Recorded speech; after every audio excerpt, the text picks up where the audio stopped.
In theory, I'm not going to talk about money until step number 4, right?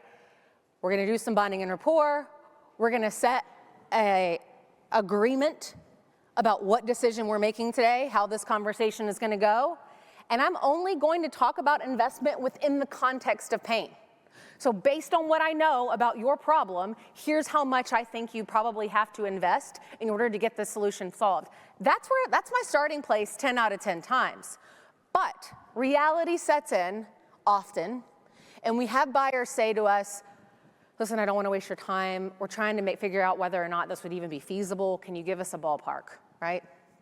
Can you tell me how much does your stuff cost? If I don't have a plan B or plan C, I know I've been there. I know what it feels like when this happens, where we end up thinking that we're being a consultant by holding back or pushing back. That's our intent. Our intent is in the right place, but the actual effect that it has is more often than not, we come across as a little bit squirrely. We start reeking of a stereotypical salesperson, which is the opposite of the effect that we want to have. We say, I don't know, I can't, I don't know, why don't we talk about your situation first?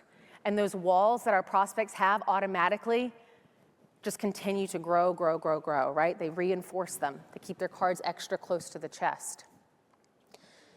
So if I apply this thinking, I know what my theory is, but that's not going to work here because they've asked me twice now, no, really, how much is this going to cost? I can work through this.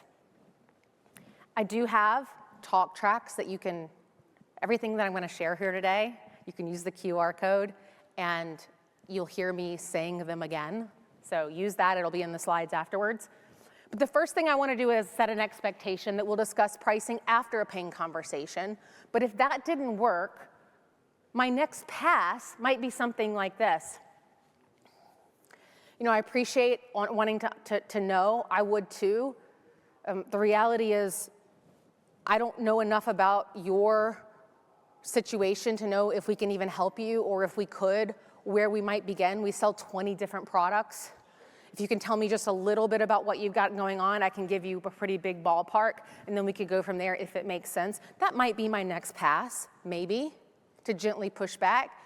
But oftentimes, I'm actually living in the world of this, where I'm getting the sense that if I don't give them something, especially if they've never bought, this is especially true for companies that sell something where your buyer is often never purchased anything like this before.